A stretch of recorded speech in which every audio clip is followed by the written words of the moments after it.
My name is Seth Thompson. I'm a certified arborist here in Waco, Texas. I work for Fitzgerald's. I'm the consulting arborist on the Tree Campus USA committee here at McLennan Community College. I'll be talking about arboriculture today, some of the issues that arborists face, exactly what a certified arborist is, and some of the tools that we use on a day-to-day basis. In a general sense, an arborist is somebody who specializes in the proper care and management of trees. A certified arborist has fulfilled the requirements to acquire that accreditation. There is a 12 domain exam that must be passed. You have to apply to take the exam. Those people that apply for the exam must have at least 3 years of experience in a related field before they're approved to take the exam. Once you have passed all 12 domains, then you will get your certification. Much like other certifications, there are CEUs that you have to maintain in order to keep your accreditation current. There's also a code of ethics that goes along with it as well.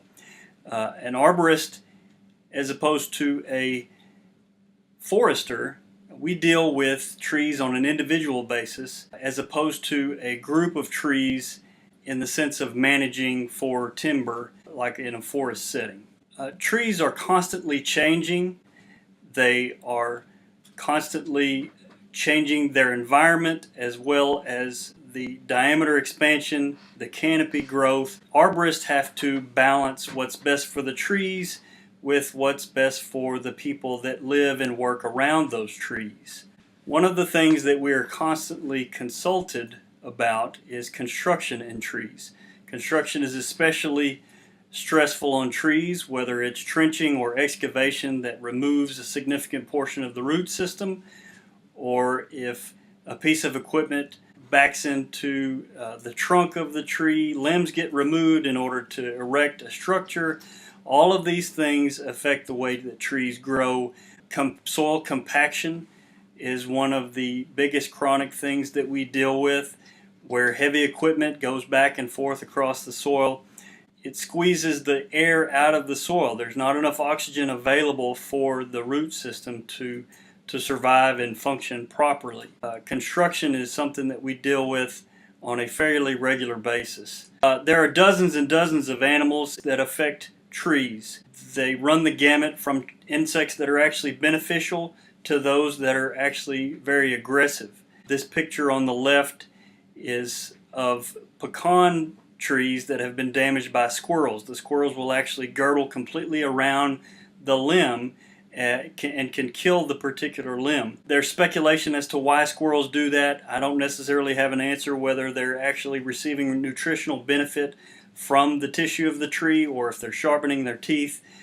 In most cases, this is cosmetic and not so much devastating for the tree. This typically shows up in late summer.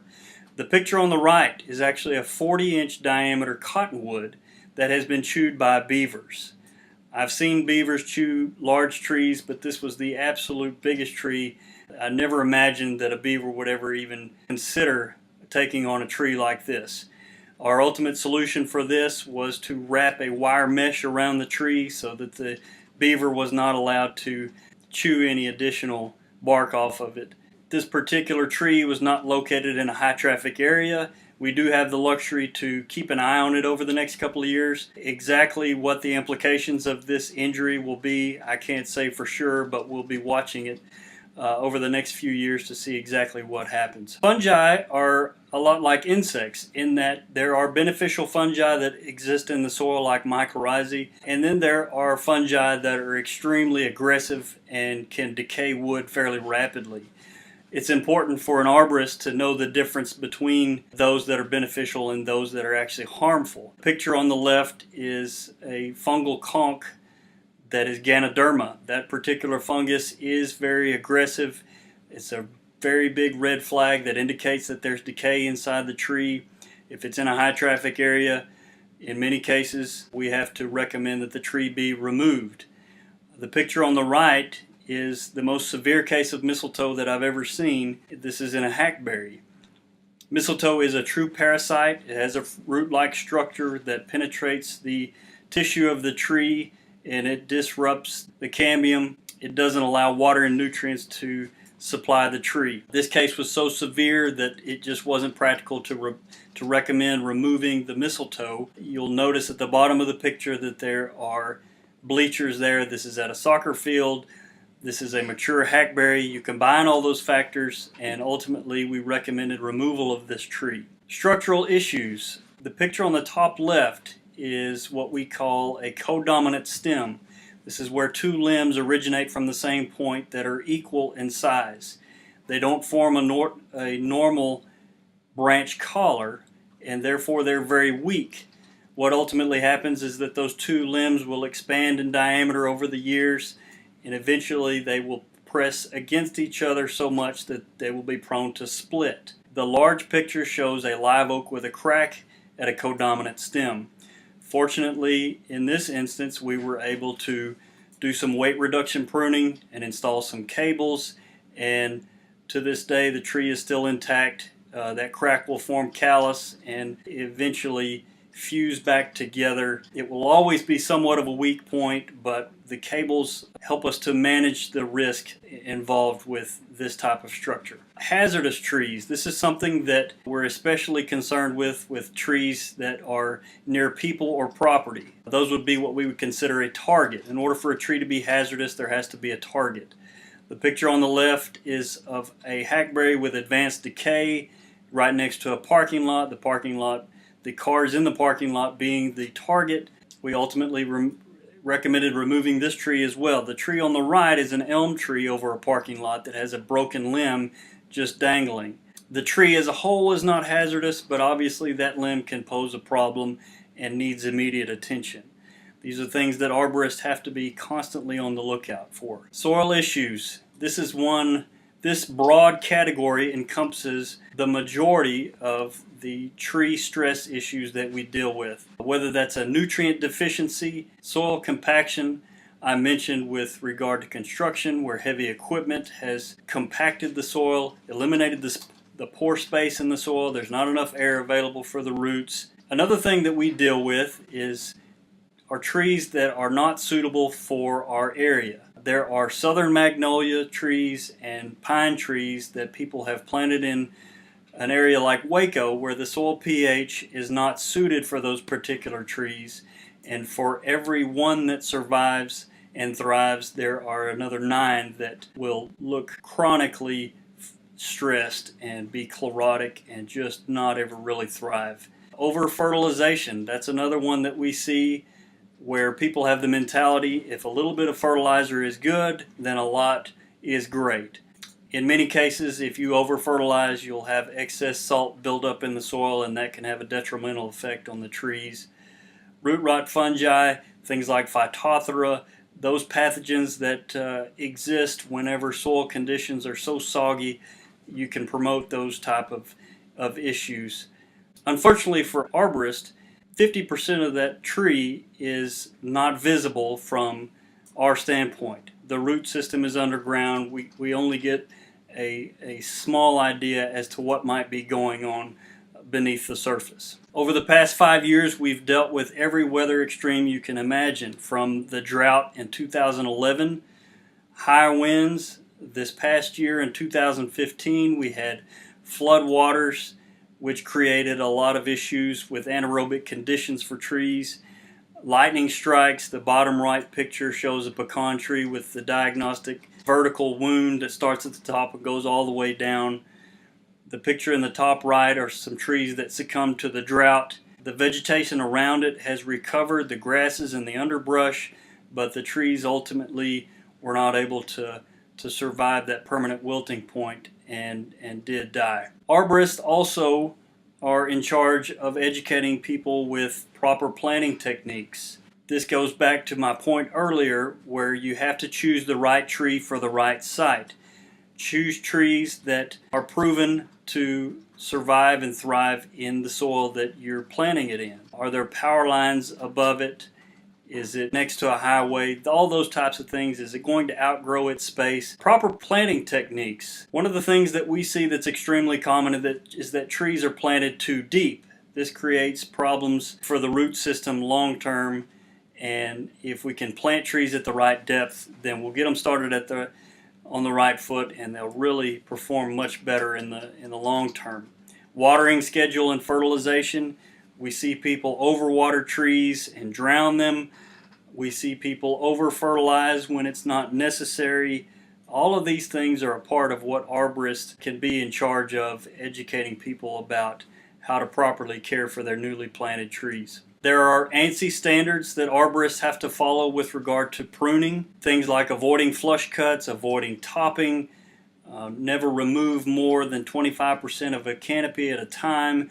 All of those things an arborist must be familiar with while he's working on people's trees. If you'll look closely, the picture on the right is a giant cottonwood tree. There's actually a climber with the safety gear on, with the climbing ropes and saddles and lanyards to properly remove this tree. This is extremely dangerous and something that somebody without the proper training should never try. One of the things that we have in our toolbox to help with soil compaction and covered root flares is an air spade. The picture on the right is a tool that we use that blows out air at a high rate of speed. It's hooked up by a 185 compressor. It blows away the soil that's built up around the trunk of the tree. You'll notice the picture on the left shows the trunk before it's been excavated, that it looks like a pipe in the ground. You never want the root flare of a tree to be covered by soil. The air spade allows us to blow that away from the trunk of the tree, allows that tissue to breathe and gas exchange to occur. Another thing that arborists are asked to do is provide a tree inventory. This is something that we've done here at McLennan Community College, is provide a tree inventory for the main block of campus. This particular spreadsheet was removed from our tree inventory, and it has a tree number that will correspond with a tag on each tree on the main block of campus.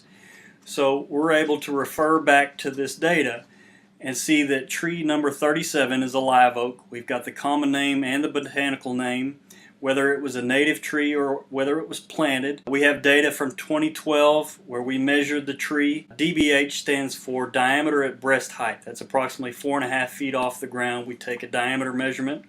We have that measurement for 2012. We have it for 2015. I also devised a condition rating scale of 1 to 4, with 4 being completely healthy with no major defects. Rating of number 1 would need immediate removal. Either it was completely unhealthy and near death, or completely dead, or it had a huge cavity. That would be on the scale of 1. We also have an area for recommendations and notes and observations. You can see on some of these trees they have mistletoe that would need to be removed, dead wood over the sidewalk, and then notes and observations. You'll note that tree number 47 is noted as the largest DBH Durand oak in the inventory. So this can be a helpful tool. It constantly needs updating as trees are removed. It gives you an idea of the species that are planted on campus. If you see that your population of live oaks on campus is 60%, then let's consider a little bit more variety and plant some other species of trees. I also have a campus map that corresponds with this tree inventory as well. This is an aerial map that corresponds with our tree inventory. Using GIS, we have each of the trees and their number labeled on this map. We have the tree number, and then each tree has a shade. We have 6 different species here at the bottom. We couldn't fit every tree species on the key, so we have crepe myrtle, live oak, red oak, ash juniper, cedar elm, and all others. Using this key, we can tell which category each of these trees will fall into. You can also see the drip line of the tree, the scale versus each tree on the map. As these tree inventories are updated over the years, we'll delete these as they go and give us an updated view as much as possible over the years. A very helpful tool not only for the college, but for an arborist to keep records and have good data on the trees that are on the location. Oak wilt is a disease that we deal with here at McLennan Community College. It's not only here, it's all over Central Texas and South Texas. This particular disease is caused by a fungus. It's a vascular fungus that disrupts the water conducting tissue of the tree. The symptoms on the left, you can see the interior veins of the leaf are a distinct color change from the rest of the leaf. Another thing that you look for is unseasonal leaf drop. Live oaks will typically drop their leaves in the springtime, so summertime or wintertime leaf drop can indicate that there's a problem for live oaks. Currently, there's no cure for oak wilt. There are suppression techniques that we use, such as injections and trenching, which we'll talk about here in a little bit. But before we get there, I want to talk about how the disease is spread. The first way is from a nitidulid beetle. Anytime you have a wound on a tree, that wound exudes a sweet-smelling sap, and that sap is an attractant for this nitidulid beetle. If that beetle has got the fungal spores on its body, it will deposit those spores. When it comes to that sweet smell, it deposits the spores on the tree. When it comes into contact with it, that tree then becomes infected. At that point, the disease can spread through root grafting. Live oaks will graft or connect or fuse at the root system with other live oaks in the same area.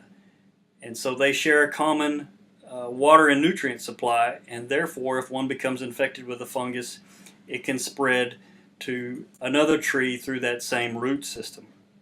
A couple of things that we do preventively.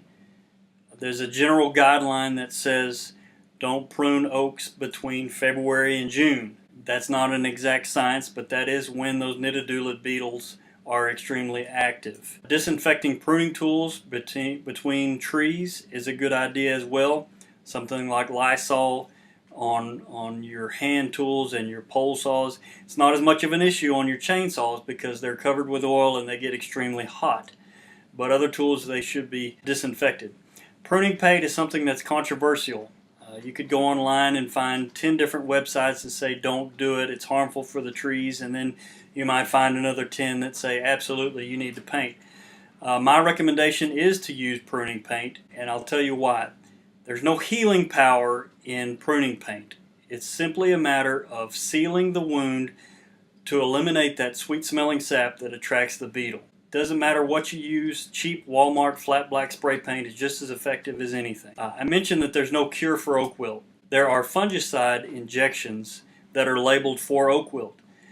They are fungistatic in nature. They don't kill the fungus, but they suppress and control the spread of the disease within the tree. There are macroinfusions, microinfusions. Another treatment strategy involves trenching. I mentioned to you that these roots are grafted below the surface. When we install a trench, what we're trying to do is sever that root connection between the infected trees and the healthy trees so that that fungus, the pathogen does not cross into the other trees.